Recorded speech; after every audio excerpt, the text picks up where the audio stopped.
I couldn't figure that out because Braxton. Is that when he was Okay. head of, Because because he was an attorney it was 2 advisor. years. I want to play golf. August 1st. Oh, really? So You guys they, would come, we could just do the So, meeting. so and the Braxton first followed tee. that 2 years. 2 years. His Easy. birthday's the 28th instead of the September, you know. So. Anyway, Davison's that's all. Well, you know, he's coaching football too. We played against him. Let me know when you're ready, Kayla. Is Last Derek Saturday. going to be on Zoom, or is he just not here, or what's? who's New Palestine Western play this week? Believe he is going to be Oh, out they the played first couple Decatur Central. meetings. Oh, first couple This week. meetings, So okay. I didn't, Yeah, and I that'd be didn't get a interesting. link At sent out to Decatur him, Okay. so I'm Okay. Decatur he is Central gonna be lost by vacation. 2 against He was on Avon. vacation? Okay. vacation. Yep, this one and next one. 30-28, I think. Okay. They gotta be decent, real decent. Right. I'm ready when you guys are. Okay. You ready? But Unmuted? North Decatur's ranked too. New so- thing. All right. All right, we'll call the meeting to order this evening, the August 26th, 2025 meeting of the Area Plan Commission. I'll just go ahead and go through all this stuff. We ask you please turn off your cell phones and electronic devices. Our first order of business this evening will be the adoption of last month's meeting minutes that were submitted electronically. So I'll take a motion for that. Motion approved. Second, All right, moved and seconded to adopt last month's meeting minutes as submitted. All those in favor signify by saying aye. Aye. Opposed, same sign. Motion carries. We'll like to advise everybody that your testimony is being recorded and taken under oath. Anyone wishing to speak this evening will do so when called upon. We'll ask that you face our attorney to my left to be sworn in before speaking. All persons speaking will be asked to give their full name for the record, spelling their last name, so that we have accurate minutes and records. Please speak directly into the microphone so that you're fully recorded. Kayla will give a staff report, and then the petitioner will be given 10 minutes for their presentation. That's followed by 10 minutes of collective 10 minutes for remonstrators. We offer then 5 minutes for government officials wishing to speak, and then a final 5 minutes for the petitioner's rebuttal. Questions from the board do not count towards those minutes. Our attorney gives a 2-minute and a 1-minute warning as your time is expiring. We ask that all persons conduct themselves in a civil manner. If you can't do that, we reserve the right to ask you to leave. And then this meeting is now being recorded and streamed for public viewing. By participating, you acknowledge that your image, voice, and comments may be captured and made publicly available. This meeting has been properly noticed in accordance with Indiana Code 514 1.5. The first thing is we did have one hearing item for this evening that has been withdrawn, so just to make it nice and clean, we'll just have a motion to accept the withdrawal. Motion to accept the withdrawal. Second. All right, been moved and seconded to accept the withdrawal of the Beck's Minor Subdivision Lot 1 replat. All those in favor signify by saying aye. Aye. All those opposed, same sign. Motion carries. We have 3 other business items, and then we are going to add a 4th other business item. Number 4 will be what we have handed out here this evening, which is a couple of little plat ordinance changes, and Kayla and Rhonda have been working on, and we'll go through that. We've seen it once before. It's been to the commissioners and now back for its final stage. I would also like to note that the commissioners have replaced, they have made the appointment to replace Tyler Eden, and that will be Derek Toll. He is unfortunately not going to be here due to vacationing this month and I believe next month, but we will see him in October. I was going to suggest that we consider holding an election. Tyler was our vice president, and I was going to suggest that we put that on next month's meeting agenda. I don't know if you prefer to wait until Derek's here so that we have all 4, but I would like to get a vice president in place. So we could put that on next month's agenda. Anyway, well, regardless, maybe he'll be able to join by Zoom and participate in that. So anybody interested in the vice president duties is just really be prepared to do what I do, I guess, if I'm not here. So think that over and the glory that it could be for you. Been there many times. Do I have anything else on that? I guess with that, we will just jump right into our other business item, which our big one will be the UDO update that Kayla's been doing a lot of work on.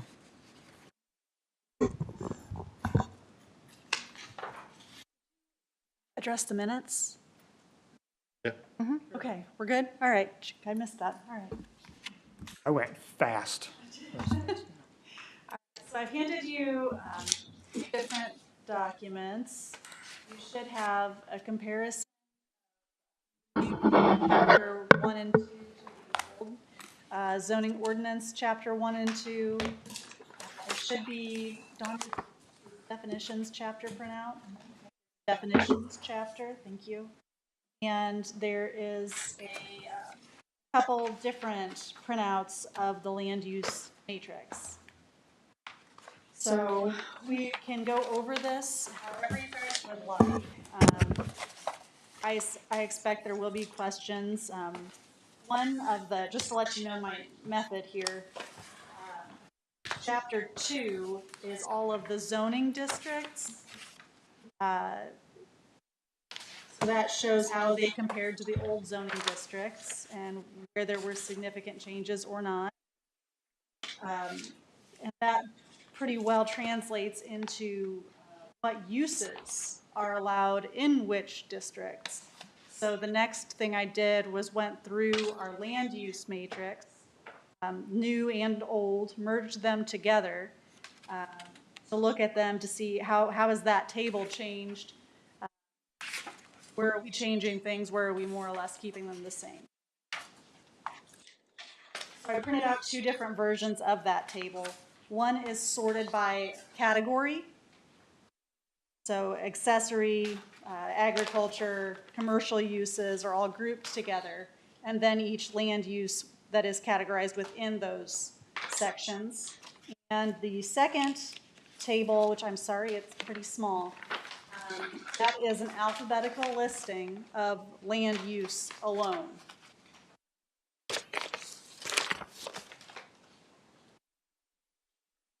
You'll notice that there are the categories are italicized, bold, or regular font.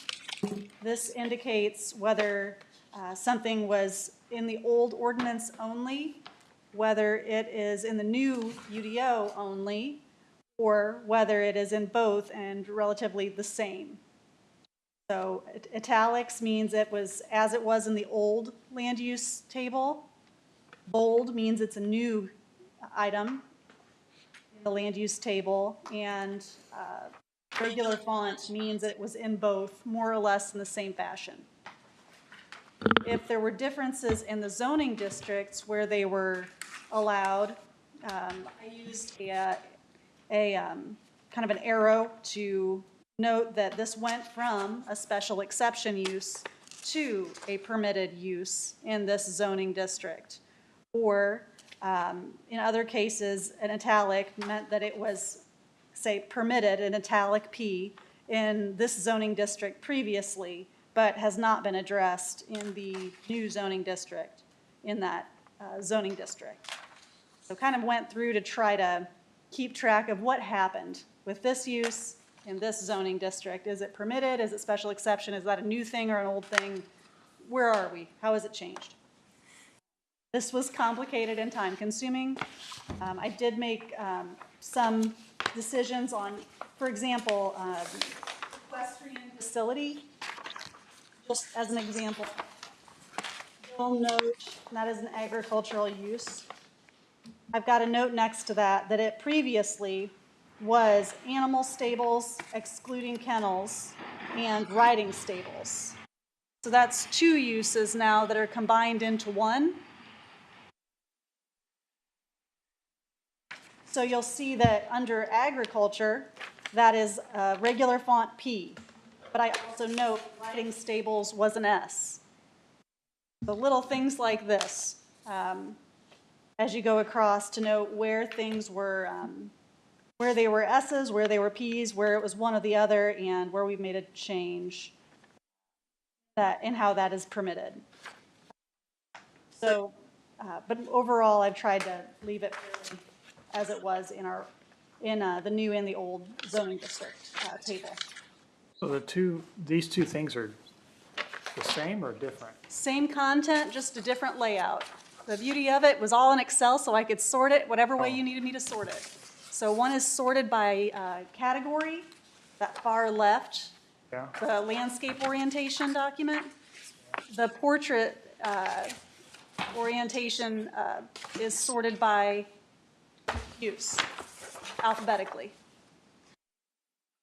Mine is not.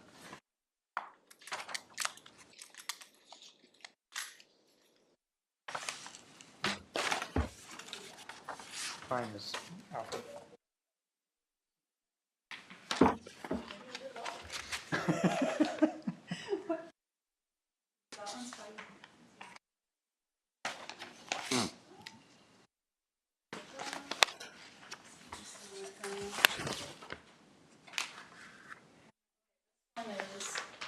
I think I've got them both printed out. Both Okay. in the Yeah. portrait style one, but I was worried you wouldn't be able to read it, so I Yeah. printed it out Got it. Okay. in the other. Okay. Okay, yeah, here we are. That's what it is. All right. Got it. All right. Okay, there we go. Okay. So one is sorted by, you've got 2 pages, front and back. One is by category, the other is category and then use. The other one is just by use only. So if you were curious if kennel got mentioned under commercial and agriculture or something like that, that would show you, here's kennel every time it is mentioned. Yeah, I think this works. And that's how I went through, tried my very best to remove duplicates, do things like that, and show where things have same, where they've. So a few orientation questions. We are now saying, for example, that row 1, you can have beekeeping in an R1 residential estate as a permitted use. Where'd that come from? That was a note that was part of the, that was new use, sorry, introduced. Okay. Is there a jar of this? Like we're saying, so this is new, that we could say you could have beekeeping in an R1 or R2, R3. I think that was a change in state law that you had to allow. Okay, so that's what I'm at. Like, what's the reason for that one? Is it us saying?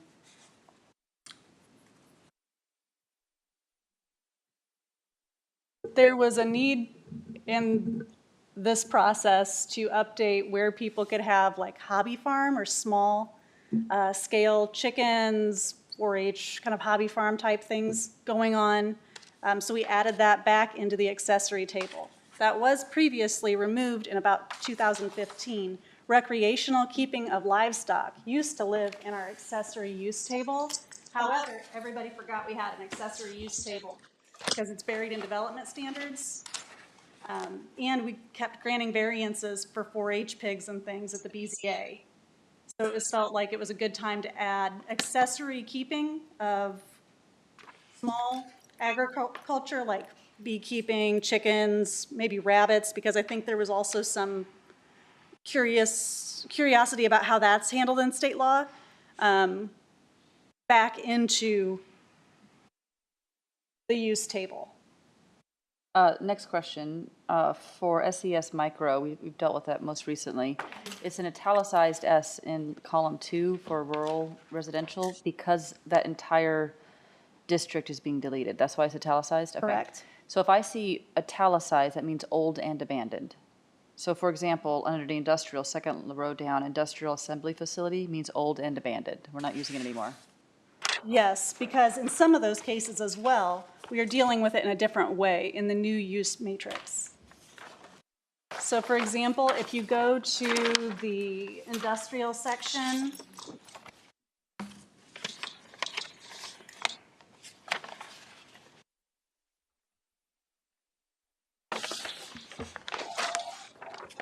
you'll see that there is industrial, heavy, and light.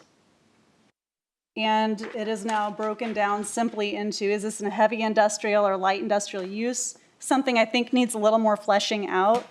But that is, we were looking at handling it in a little bit more generic of a fashion.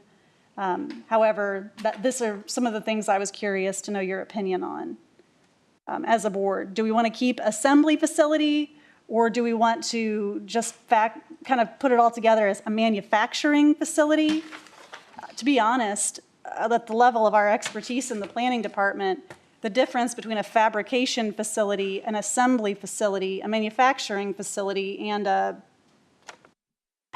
there's packaging, there are these very like fine little differences in some of these they look the same. And so we were curious if we could combine them down into a more general industrial facility type category. Had a BZA item kind of on this, and we had to ask those questions of assembly, and it was a one-man show. So I think we have to, flesh it out a bit because we didn't have clear direction. Okay, we can do that. And then last question for me, CAFO, second row down in agriculture, it's permitted, it was the same. So if we want to have any other handling of it going forward, that is open for our discussion? It is permitted in the agricultural district. So at this point, that is where No discussion occurred in the meetings? oh, in the steering committee meetings, yes, there was insistence that it remain permitted in agriculture. Full stop. Without, okay. And that's because it's regulatory required? Yeah. There's a regulation at the state level requiring us to have a permitted use in agricultural zoning districts for CAFOs? No, there is regulation of it at the state level, right? Sorry, Rhonda, I'm putting you in the spot. Confined feeding operations. There is, but if it's a permitted use, that seems to indicate to me we're not going to do anything. We're going to let those. That's just what I'm asking, if it's Right, open right. for us to discuss. I would say, do we want parameters? That's a good question. Yeah. There are regulations in our current zoning ordinance, and they remain in our existing one. I'll have to double check if that actually needs an asterisk after it. But yes, they would go through permit review just like any other permit. I'm thinking about this, and to me, I think this might need to be broken down under multiple meetings, because I think it's just gonna take so long, because like we just discussed beekeeping, and I looked that one up. And so now you gotta have a question on beekeeping, is yes, it's a use, it's permitted by state law, however, governing bodies can implement rules regarding the number of hives a resident can keep and also the location of the hives. So, and I don't know anything about that law, I just looked it up, and I'm like, and it's just, that's the complexity this is gonna be, is that every one of these rules is going to be analyzed, I would hope. And then people are gonna be like, I would think people are gonna have something to say about it and say, well, I'm allergic to, like my mom's allergic to honey and bees. So, I mean, I don't want 100 hives next door resident versus if there's one hive, I can't stop it because it's allowed by state law. So I think there's gonna be questions like that. And that goes for every item. I mean, it's just, that's how tough I think this is gonna be. Well, no, you can't strike it. It's just, I don't know how you would do it, because you can limit, you can limit to one hive. So where I'm at right now, yeah, you're correct. So should Or is that something that would go before the BZA and somebody would say, that, of course, I don't know how many people are in it. And the BCA would say, okay, how many hives are you gonna have? Okay, how many acres do you have? Okay, that, The you know. question is, does the law require it to be permitted use, or does it allow for us to consider it a special We exception can't, to route? the law, I think, I just read it, but the law states that you can't restrict it. You can't ban it. I can't ban it. But you can limit it. You can, okay, so Yeah. just be a special exception. We would properly define beekeeping, Those which are is the ki- not yeah, yeah. defined, and then that's how we handle that, right? Yeah, and so I think that, but that's just one item. I mean, I know I'm just talking about that. I mean, I'm not to make a big deal about beekeeping, because I'm fine with it, but it's just every item's like you did the CAFO. I haven't looked, I'd have to look it up. I thought it was allowed. I don't really have a problem with it, but maybe within certain areas, it wouldn't be the best idea. Right now, it's just wherever there's ag, and Yeah. there's ag everywhere. Yeah, and so I mean, every single item is gonna be like that. And I don't know if there's a way to break it up where we do it over multiple meetings, because that's my concern, that's why I'm speaking up, is my concern is that I don't wanna sit here for 6 hours and you're gonna have this place packed because somebody doesn't like, each person doesn't like one item versus, hey, we're gonna address this now, this now, and this now, and try to break it up into multiple meetings. I don't know. That's my question. I just fear that it's gonna be a very long meeting and. So I just noticed that if you look at in the definitions packet, hobby farm, because I remember when we were talking about this, a small agricultural operation operated accessory to another land use generally for pleasure or for household use, and which does not include the raising of livestock except for beekeeping and chickens and poultry. But then on the first line, we have beekeeping, poultry, rabbits. That was a change this evening that I'm bringing up, I guess, right now. I can scratch out rabbits, but I thought anything kept in a hutch, we might want to consider as part of that. Our definition in our, I can amend the definition if we need to. so rabbits All was just required. added this evening? Yes.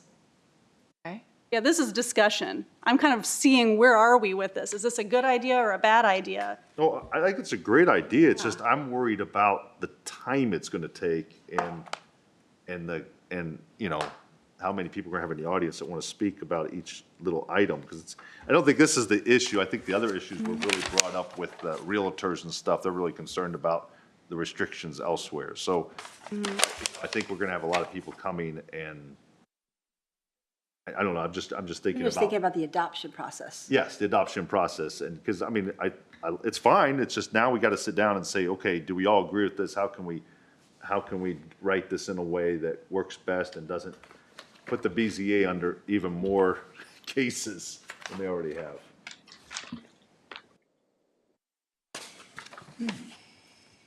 But, I mean, unless we do a very good job of defining this at this point, these things should go in front of the BZA.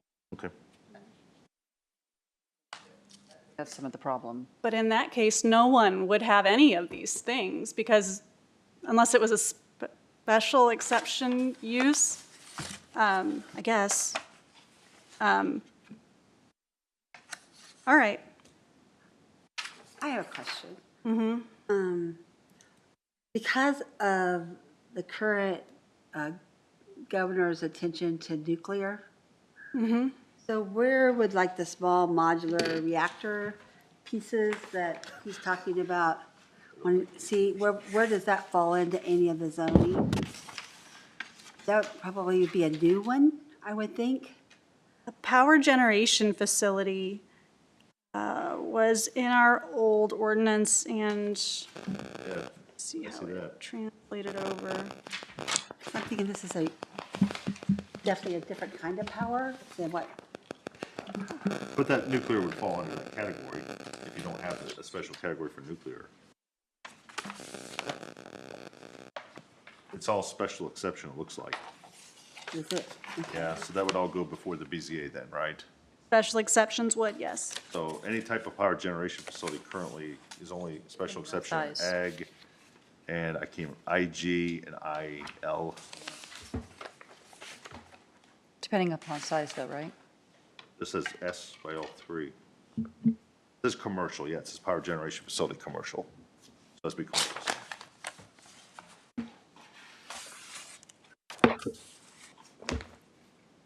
See that could be something that's going to could come before the county as a new. Maybe there's a recommendation that the commission appoint a subcommittee, have that 6-hour meeting with you, and then come back with some recommendations, and a secondary recommendation that it goes to the BZA, and the BZA specifically would need to endorse any of special yeses. I think you have to get, that should go to the BZA. Should I reconvene the steering committee to go over the final product? Would that be I mean, that could make sense because the people on that committee are very diverse. It hits all these different segments. It would be sort of experts in that specific area.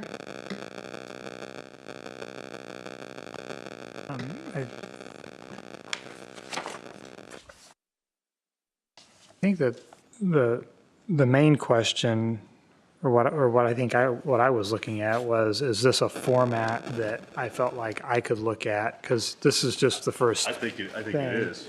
And then, well, is this something that I could take home, read through, develop my list of questions, come back, ask those questions in the front of this group, I guess, and get the answers, and we would all do that, and then feel comfortable then making a recommendation to the commissioners, I guess, is kind of where I've been with it, was how do I digest it chapter by chapter in the quickest way?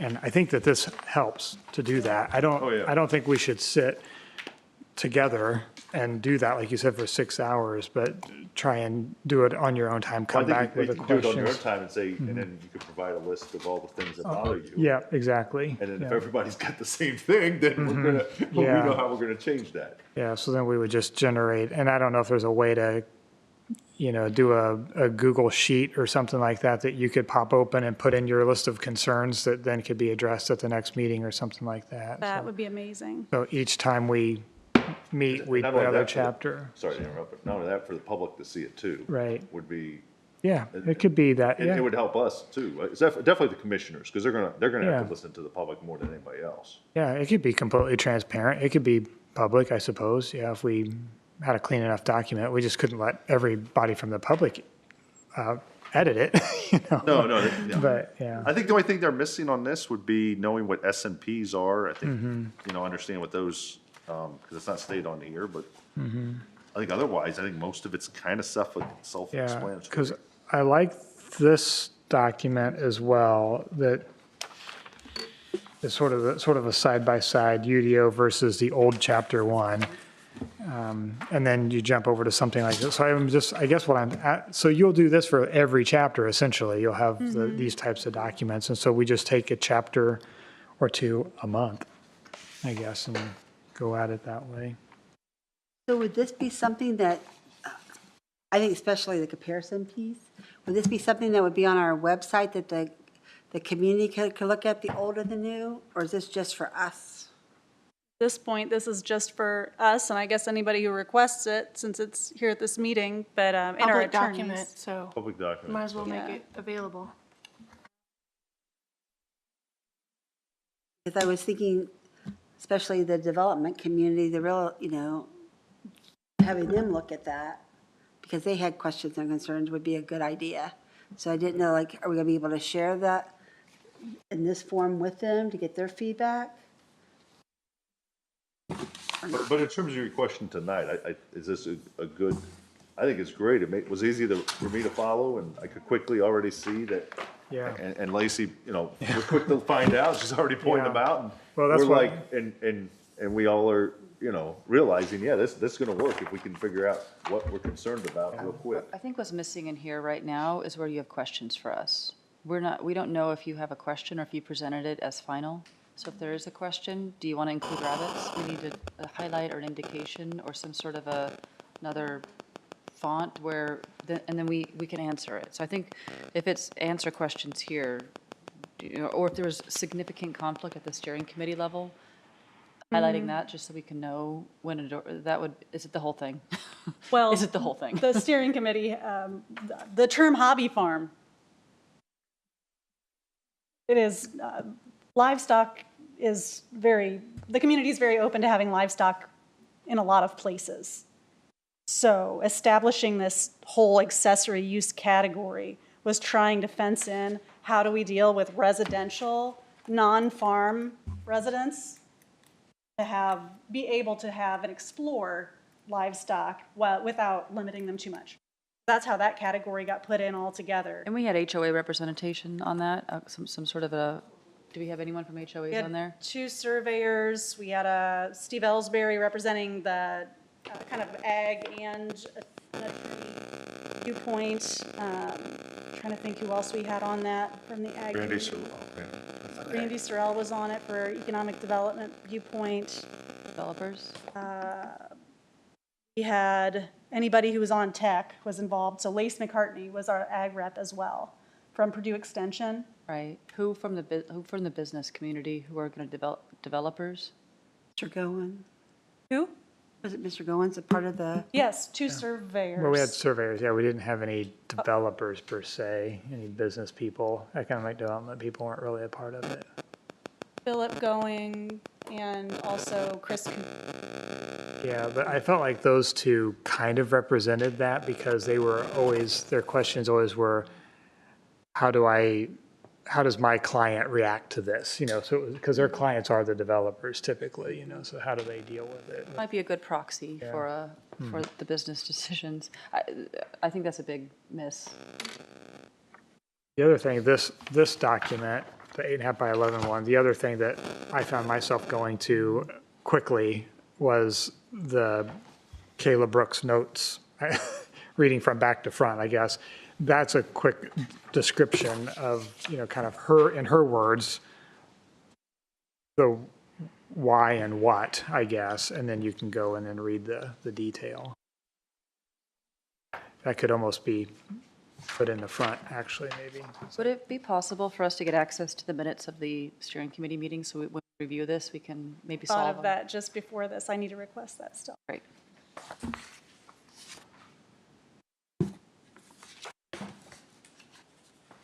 So do you want to put this on other business each month then? So like next month, we'll come back and we'll have discussion on chapter 1? Is that maybe the idea here?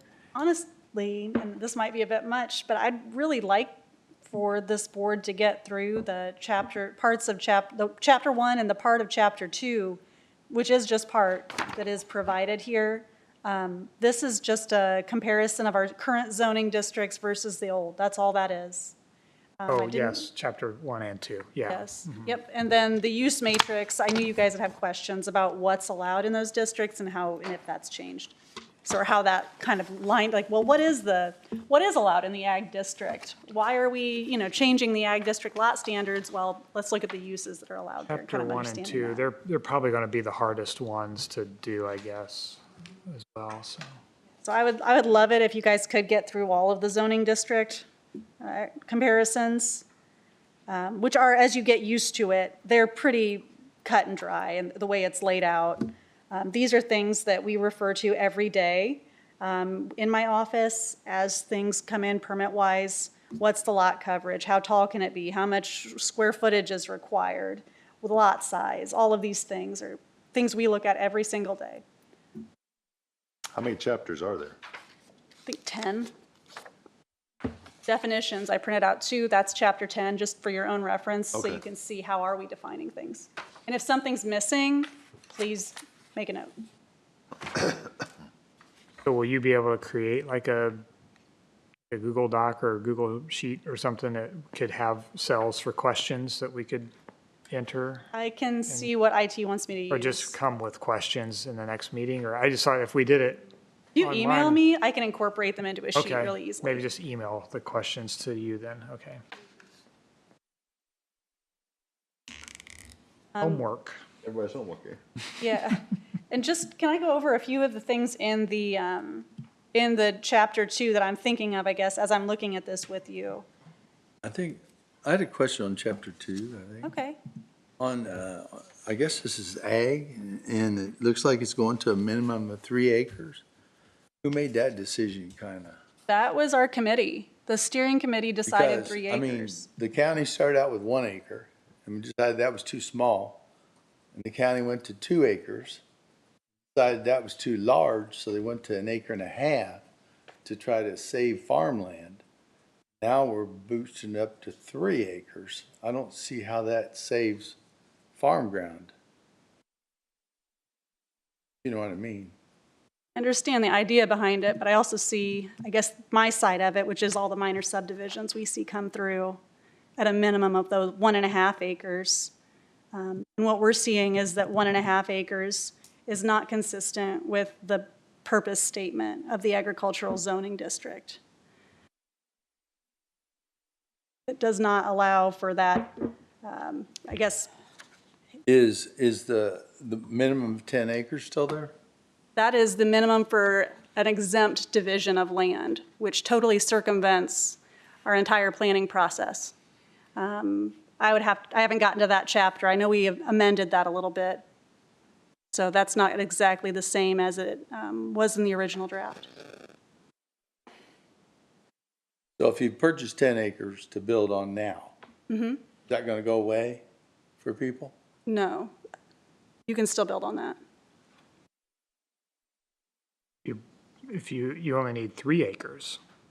That's ag, Yeah. If it's zoned ag, yeah. and that might be a cutout of 100 acres. But the actual parcel set aside for the lot size is 3 acres. And I'm just saying, the county started out with 1 acre, thought that was too small, because you really couldn't do septics and stuff. They went to 2 acres, and the county figured years ago that was too large. And then, so we went to 1.5 acres, and so now we're doubling it. I mean, just historically, of course, the county's changed, but that's just a big jump. I mean, I'm just saying, it doesn't save farm ground. I think the acres and the size of the structures, I think those changes, I think people are gonna be concerned about it. I think it's something that, when we have the public meeting, we're gonna see, how many people in the ag communities like this is dumb, or this is a good idea. We don't, I mean, most of us don't, I don't know if anybody here has a 100-acre farm, but we're not thinking about subdividing if you did. And so those are the people you're gonna wanna talk to is, hey, you have a 100-acre farm, are you thinking about subdividing? What would be best for you? I think those kind of questions.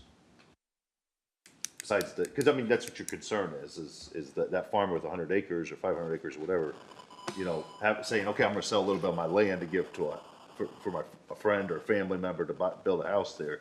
I don't wanna lose that much farm ground. You see what I'm saying? I think that's what your argument is. That's why 1.5 acres is there versus 3. I'm just saying that's what the county did in the past. I know, but the question, I mean, I would wanna hear is the farmers themselves, people own those big acreage lots of where they stand on a change like this. And then, of course, I also keep in mind that this county is divided in half. We have the half a county that is going crazy and then we have the eastern side of the county. And whatever rules we make for the west side of the county affects everyone in the eastern side of the county also. So I just think they have to be considered at some point. Is a fine balance. I would also point out that a lot of the property on the west side of the county, while still farmed, is not zoned agriculturally anymore. It's kind of a breakdown there. You can farm land that is zoned, but it is a lot of times zoned already to industrial or commercial or residential. There's a lot of residential, yeah. You got a lot of ground on the east side that's been zoned residential already, even though it's still all farm ground. What'd you say? I couldn't hear you. There's a lot of ground on the east side that's been rezoned residential already, if you look at the maps. Around Shirley. Shirley, Wilkinson, there is no farm ground around those 2 towns, basically. It's all residential. How close are Several sewers? miles out. How close are sewers to that side of the county? Shirley has sewers. Wilkinson has a semi-sewer. Those are 2 towns, though. Right.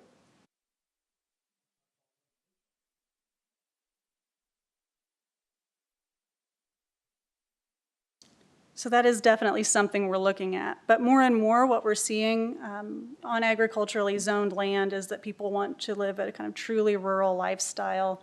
And more or less, it is very difficult to lay out a very rural farmette on 1.5 acres. So that is what we're seeing. And so that was a response of both our steering committee, which involved residents, Wendell was on that, as well as some of the experts on our technical committee that reviews all the minor subdivisions, and just staff in general and what we're seeing. So we're seeing some speculative splits as well, and that's been kind of hard to put a clamp down on. So It's not so much that preserving the farmland as preserving the rural land, I guess, is what you're doing, because it's less density for sure, as opposed to a stack of a bunch of 1.5 acre lots along a county road. And I know That was a big part of what we were thinking about. Right now, you can take a farm and just start doing 1.5 acre lots all the way down the road. Now subdivision, it's not rural living. By making the lot bigger, they can't put as many in as quickly. If they want to do that, they need to put in for a subdivision and actually do it right. If you're a farmer and you want to gift your son or daughter a lot to build on, but you only think they need 1 acre, you carve out 3. Still farm the other 2, you know, it's it's not under different ownership, so. Yeah, it's to preserve the rural nature, not so much the agriculture. And that, we've consulted with infrastructure for that? I mean, Well, that's the other thing. It's like, you know, when you build, like Wendell was saying, you know, you got a row of 1.5 acre lots, you know, that starts to become a problem with driveways and the road and emergency services and all that stuff, you know. It's like you said, more density. data, wet utilities. Yeah, you have density in a place that you shouldn't be having density, you know, is what was happening. I mean, that's not the only thing going in there on 100 South. I mean, they're doing 1.5 acres to 2 acres. You know, of course, all those houses are going to be $1 million or more. Yeah, which is Parkville fine, but Estates. you know, it means that infrastructure improvement is reactionary at that point.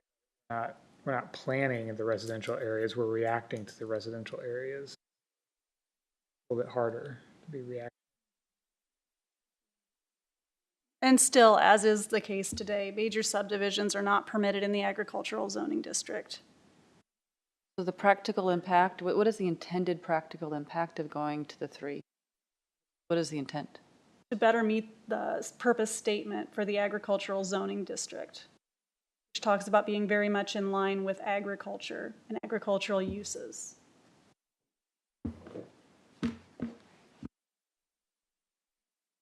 Not to make it more friendly for single family to sprawl into rural Hancock County, where there aren't the services, the roads, the infrastructure to support single family residential growth. I also think that, like she was saying, the whole hobby farm concept is, you know, they would start with 1.5 acres and put the house in the middle of it. Then they want a barn. Then they want a second barn and then a swimming pool. And now we're at the BZA looking for setback variances on this 1.5 acre parcel that's out in the middle of the country. You know? So it's like, start with the size of land that probably is going to be needed to do what you want to do with your hobby farm. You know, so I think that was kind of the intent. And then it gives you the area for the secondary septic area as well, so you can carve off areas for that. Exception, not the rule, hobby farming. That's what I was thinking. Yeah, I don't know that should be, what's the Well, tail wagging the not dog on that one? necessarily not necessarily just hobby farming, but you know, you've been on the BZA for a while now. It's like, how many people come in, you know, I need a barn now because my diesel mechanic business is booming that I run out of my house, you know? We get that kind of stuff all the time. It's like, so now I want to build a bigger barn.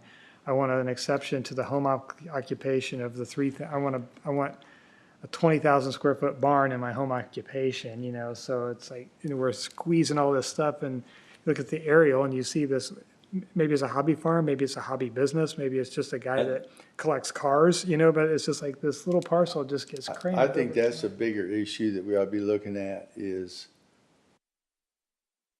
the businesses. Okay, it's really hard to find land for businesses, especially a small business, and especially during the recession. So there was nothing in the code for the small businessman, really. So then we started using that in the BZA, which really was not meant for, you know, it was Right, yeah. meant for just Yeah, doing a itty bitty teeny business out. But we expanded because there was nothing in the code to really, it was just a big gap. Somebody will be looking to fill in that gap. So small businesses have a place to go yeah. besides going to the BZA asking for Yeah, and I think Special exception. that the, like, contractors' storage yard and contractors' warehouse stuff was addressed in here as well, and that's one to take a look at, because that's the one that we get a lot of that for, because it's usually a landscaping type business or a mobile mechanic, or it's contractor type, Yeah, small businesses electricians, that need plumbers. that stuff, and that's what we deal with a lot at the BZA, so that was, the hope was to create some parcels that they could be doing But those it's sorts not of limited to just contractors. I mean, there's a lot of small business that try to start up, but they all can't buy one of those warehouses out there at 1,000,000 square feet either, you know? I would look at the category under accessory uses. Home-based business is a new use, and it is kind of a home occupation on steroids, I guess is how I would say that. Home occupation has actually gone from being a special exception to just a permitted use. If you meet the definition of a home occupation, which is entirely within your dwelling, then you don't even need to come to the BZA. You meet those standards, if you are not in violation, you can operate your business out of your home. Yeah, but you're basically talking about the ones that don't have people, clients coming to their home, you know? Yes, if you've grown beyond that home occupation, then you do still need to come to the BZA and ask for a special exception as a home-based business, which does offer limited operation out of an accessory dwelling and limited occupation of people outside of your family. I would look at that definition as part of your homework. So that should help what you're saying, Byron, because I agree with it. Well, it sounds more like the same, just with a different definition. I'm talking about actually having something for small businesses to start up and be able to afford to run a business, a small business. I mean, we're going to take care of all the big businesses, but we're not really looking after the small individual.